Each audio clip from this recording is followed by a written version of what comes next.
ଅଷ୍ଟମ ସ୍କନ୍ଧ ଦ୍ୱିତୀୟ ଅଧ୍ୟାୟ। ଶ୍ରୀ ଶୁକବାଚ। କହନ୍ତି ବ୍ୟାସଙ୍କର ସୁତ ଶୁଣ ରାଜନ ପରୀକ୍ଷିତ। ପର୍ବତ ଚିତ୍ରକୂଟ ନାମ ସର୍ବ ସମ୍ପଦ ମୂଳ ଧାମ। ଅୟୁତ ଯୋଜନ ବିସ୍ତୃତ କ୍ଷୀର ସମୁଦ୍ରେ ସେ ଆବୃତ। ଯେ ଆୟୁତ ଯୋଜନ ଦେଖନ୍ତେ ହେଲେ ପ୍ରାଣୀ ମନ। ଏ ବିରାଜେ ଅଷ୍ଟ ଦିଗ ମଧ୍ୟେ ଆନନ୍ଦ କରେ ଦେବ ବୃନ୍ଦେ। ତୃତୀୟ ଶୃଙ୍ଗ ବହେ ଶିରେ ଲୋହ ସୁବର୍ଣ୍ଣ ରୌପ୍ୟ ଧରେ।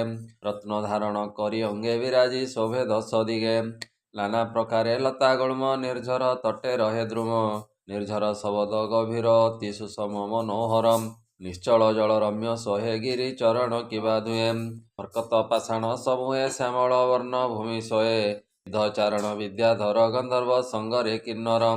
ଅପ୍ସରା ମିଳେ ନୃତ୍ୟ ଗୀତ ପ୍ରମୋଦା ଗଣେ ଯୁଥେ ଯୁଥ।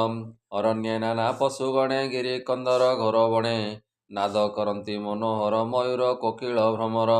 ସରିତ ସରୋବର ନଦ ମଣି ବାଲୁକା କୁଦ କୁଦ।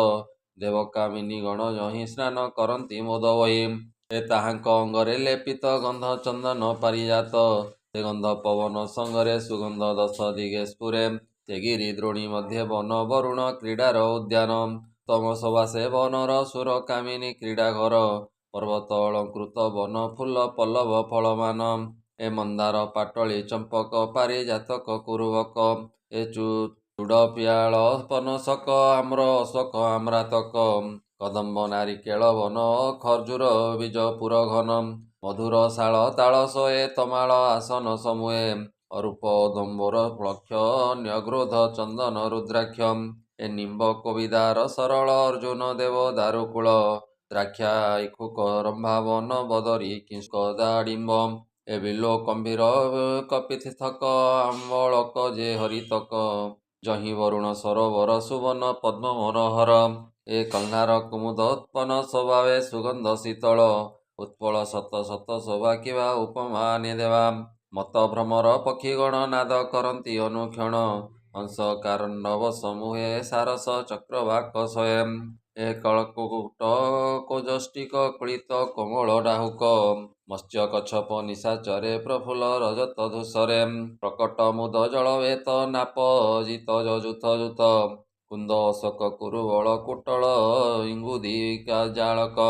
ଶତପତ୍ର ଯେ ସ୍ୱର୍ଣ୍ଣ ଜ୍ୟୋତି ନାଗ ପୂର୍ଣ୍ଣାଗ ଗନ୍ଧ ଜାତି। ମଲ୍ଲିକ ଯୂଥ ଯୂଥ ଶୋଭେ ମାଧବୀ ଶିରୀଷ ସ୍ୱଭାବେ।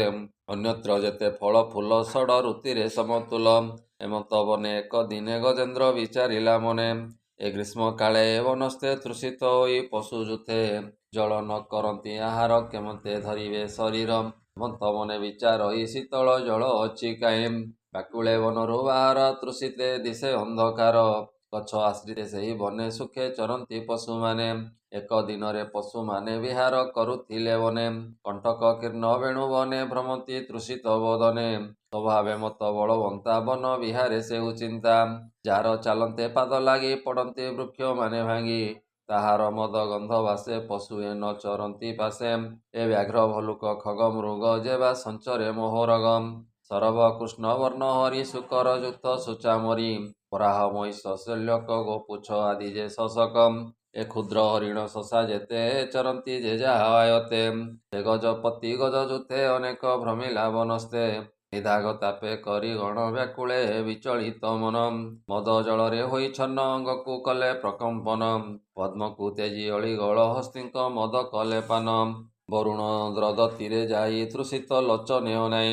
ଜଳ ଶୀତଳ ପୁଷ୍ପ ଗନ୍ଧେ ଆଘ୍ରାଣ କରି ନାସାରନ୍ଧ୍ରେ। କରିଣୀ ଯୁଥ ସଙ୍ଗେ ମିଶି ସମସ୍ତେ ଶୀତ ଜଳେ ପଶି। ସେ ସରୋବର ଜଳ ମଧ୍ୟେ ସକଳେ ପଶିଲେ ଆନନ୍ଦେ। ସକଳେ ହରଷ ବଦନ ସନ୍ତୋଷେ କଲେ ଜଳପାନ। ଜଳ ତୋଳନ୍ତି ଥୋର ହସ୍ତେ ସିଞ୍ଚନ୍ତି ଅନ୍ୟ ଅନ୍ୟ ଗାତ୍ରେ। ନିଧାଗ କାଳେ ଶୀତ ଜଳେ କ୍ରୀଡ଼ା କରନ୍ତି ହସ୍ତିବରେ। ଶବଦ ଶୁଭେ ଉଚ୍ଛୁଳିତ ଯେସନେ ଜିମୁତ ଗର୍ଜିତ। ଅଗାଧ ଜଳେ ଗ୍ରାହ ଥିଲା ଜଳେ ଶବଦ ସେ ଶୁଣିଲା। ବେଗେ ଧାଇଁଲା କୋପ ମନେ ମିଳିଲା ଗଜ ସନ୍ନିଧାନେ। କେହି ନ ଦେଖି ତାକୁ ଜଳେ କୁମ୍ଭୀର ଅତି କୋପାନଳେ। ଧଇଲା ଗଜପତି ପାଦ ଶବଦ କରି ଘୋର ନାଦ। ଦୈବ ବସେ ଯୋଗ ବଳେ ହସ୍ତି ବିପତ୍ତି ଘୋର ଜଳେ। ଗ୍ରାହ ଧଇଲା ଅକସ୍ମାତେ ଗଜ ଚରଣ ଦୃଢ଼ ମତେ। ସେ ଗଜପତି ବଳବନ୍ତ ବଜ୍ରମୁହିଁ ତୀକ୍ଷ୍ଣ ତାର ଦାନ୍ତ। କି କରିପାରେ ତାର ମତ ବିଷ୍ଣୁର ମାୟାର ଆୟତ। ଗଜ ସ୍ୱଭାବେ ମହାବଳୀ ଚରଣ ନ ପାରିଲା ଚାଳି। କରିଣୀ ଯୁଥ ତାହା ଦେଖି ଦୁଃଖେ ହୋଇଲା ଅଶ୍ରୁମୁଖୀ। ସ୍ୱଭାବେ ଅତି ଶୀତ ପାଣି ଗଜ ନ ପାରେ ପାଦ ଆଣି। ସେ ହସ୍ତିବୃନ୍ଦ ତାକୁ ଧରି ଟାଣନ୍ତି ଘୋର ନାଦ କରି। ମୁଖରୁ ରୁଧିର ଗଳଇ କେବଳ ଗଜ ନ ଚଳଇ। ବଳେ ଆଣନ୍ତି କିଛି ଦୂର କୁମ୍ଭୀର ଅତି ବଳିଆର। ପୁଣି ଗଭୀର ଜଳେ ଭରେ ସୁଦୃଢ଼େ ଦନ୍ତେ ପାଦ ଧରେ। ମନ୍ତେ ଗଜ ଗ୍ରାହ ଯୁଦ୍ଧ ଗଗନେ ଦେଖନ୍ତି ବିବୁଧ। ଗଜେ ଟାଣନ୍ତି ଅତି ଖରେ ପୁଣ ଗଭୀର ଜଳେ ଭରେ। ଏମନ୍ତେ ସହସ୍ର ବରଷ ଯୁଦ୍ଧ ନଇଲା ଅବଶେଷ। ଏମନ୍ତେ ଦୀର୍ଘ କାଳ ଜଳେ ଗଜ କୁମ୍ଭୀର ମହାବଳେ। କ୍ଷୀଣ ଆୟୁଷ ଗଜପତି ସଙ୍ଗତେ ଥିଲେ ଯେତେ ହସ୍ତି। ଦଣ୍ଡେ ଚଳନ୍ତି ଘୋର ବନେ ଜଳେ ବଞ୍ଚନ୍ତି ରାତ୍ର ଦିନେ। ଗଜ କୁମ୍ଭୀର ଯୁଦ୍ଧ ଘାତେ ସେ ଜଳେ ଜଳ ଜନ୍ତୁ ଯେତେ। ଦୁଃଖିତ ହୋଇ ଝଟକନ୍ତି ଜଳୁ ପଳାଇ ନ ପାରନ୍ତି। ଏହି ପ୍ରକାରେ ଗଜ ଦୁଃଖୀ ଗଜେ କାନ୍ଦନ୍ତି ତାହା ଦେଖି। ଏଅନ୍ତେ ପୂର୍ବ ପୁଣ୍ୟ ବଳେ ବୁଦ୍ଧି ସ୍ଫୁରିଲା ତାକୁ ଜଳେ। କାତରେ କରଇ ବିଚାର ଯେ ହରି ସଂସାରରେ ସାର। ସଙ୍କଟୁ କରେ ପରିତ୍ରାଣ ଯେ ତାଙ୍କ ପଶଇ ଶରଣ। କାଳ ଭୁଜଙ୍ଗ ଗ୍ରାସ କାଳେ ସେ ତାଙ୍କୁ ସ୍ମରେ ଧ୍ୟାନ ବଳେ। ବୋଲଇ ବିପ୍ର ଜଗନ୍ନାଥ ଭାଷା ପ୍ରବନ୍ଧେ ଭାଗବତ। ଗଜେନ୍ଦ୍ର ଯୁଦ୍ଧ କର୍ମ ବାଣୀ ଆନନ୍ଦେ ଶୁଣନ୍ତି ଯେ ପ୍ରାଣୀ। ଜନ୍ମ ମରଣେ ନାହିଁ ଭ୍ରାନ୍ତି ହେଳେ ସେ ସଙ୍କଟୁ ତରନ୍ତି। ଶ୍ରୀମଦ୍ ଭାଗବତେ ମହାପୁରାଣେ ପାରମହଂସ୍ୟାଂ ସହିତାଂ ୱାସିକ୍ୟାଂ ଅଷ୍ଟମ ସ୍କନ୍ଧେ ମନ୍ୱନ୍ତର ବର୍ଣ୍ଣନେ ଗଜେନ୍ଦ୍ର ଉପାଖ୍ୟାନ ନାମ ଦ୍ୱିତୀୟ ଅଧ୍ୟାୟ। बोल आनंदे कवार हरि हरि बोल।